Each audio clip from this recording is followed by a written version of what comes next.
How did Adani, who had no involvement with airports until 2018, become the country's largest airport operator in just a few years? Did the Indian government change any rule to make Adani the country's largest airport operator? How did Adani acquire the Mumbai airport? What is the conspiracy theory behind it? In this video, you will get all these answers. Let's begin. Adani holds 25% of the passenger market share, and when it comes to cargo handled through airports, Adani handles 33% of it. Yet, about a few years ago, Adani had no involvement in this sector. Let's understand what happened over the past few years. The story begins in February 2019 when the Indian government announced that it needed private players for the operation, maintenance and development of 6 airports. The 6 airports were Jaipur, Lucknow, Mangaluru, Thiruvananthapuram, Guwahati and Ahmedabad. During the auction of these 6 airports, 57 companies came forward to bid. However, 56 of this company just watched as only one company took all 6 airports, and that company was Adani's. This indeed raised suspicions. But truth be told, Adani had outbid everyone significantly. However, this is not the end to the story. Interestingly, the government introduced several rule changes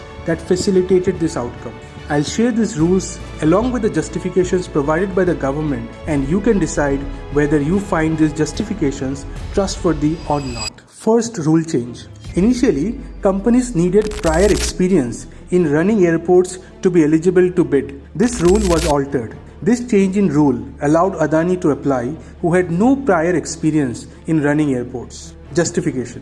Minister Hardeep Puri explained that only 5 companies had experience in operating airports, and maintaining this requirement would have led to a monopoly. Therefore, to prevent monopolistic control and encourage competition, it was essential to open the bidding process to new players. Second rule change. There was a rule by the Airports Authority of India that restricted any single entity from operating more than 2 airports. This rule was also relaxed, thus allowing Adani to bid for all 6 airports. Justification. The minister justified this by stating that when the original rule was created, there were only 15 airports in the country. However, with the number of airports now increasing to 160, the government needed to attract significant private investment. Relaxing this rule was seen as necessary to encourage such investment. Third rule change. Previously, the concession period for airport privatizations was set at 30 years. For these 6 airports, however,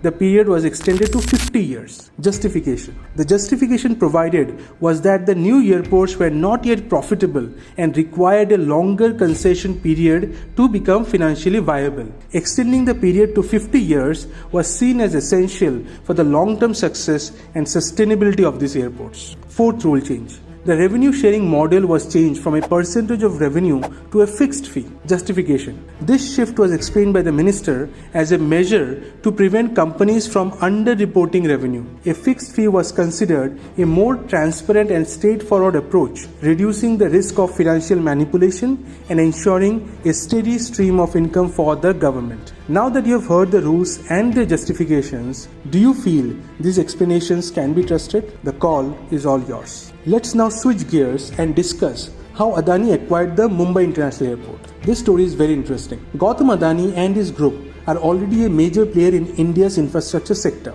They are now eager to expand their presence in airports. With 6 airports already under their control, acquiring Mumbai International Airport was a strategic move to strengthen their position and ensure the success of their other airport ventures. Taking over Mumbai Airport, India's second busiest airport, was more than just a business decision. It was a bold statement to dominate the infrastructure space by Adani. Initially, 26% of the Mumbai International Airport was owned by the Airports Authority of India and 74% by a consortium. This consortium consisted of GVK Group, Airports Company South Africa and Bidvest. GVK Group alone owned 50.5%, while Airports Company South Africa and Bidvest together owned 23.5% in the Mumbai International Airport. The GVK Group, the majority of stakeholder, was struggling with a massive debt of 26,500 crores. To manage this, GVK had already sold a 43% stake in Bengaluru Airport, but they still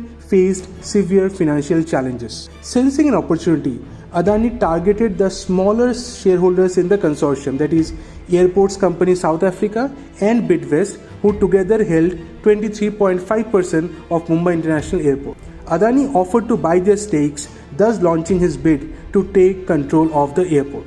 Now here is the situation. GVK Group owns 50.5% while Adani owns 23.5%.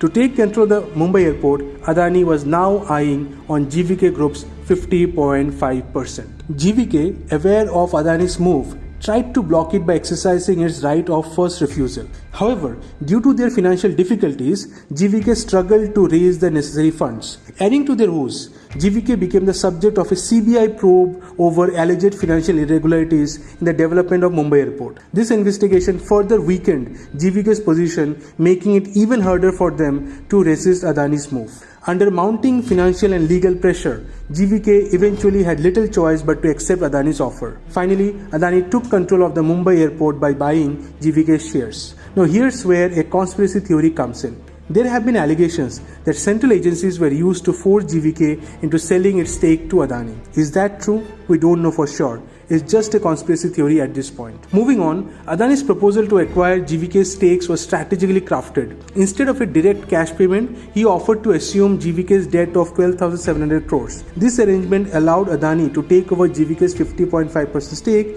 making him the majority owner of Mumbai International Airport, with a total stake of 74%. The Airports Authority of India retained its 26% ownership. And this is the story of how Adani became India's largest airport operator. If you enjoyed this story and want more such cases, please like and share the video and comment your thoughts in it. Thank you. I'll see you again.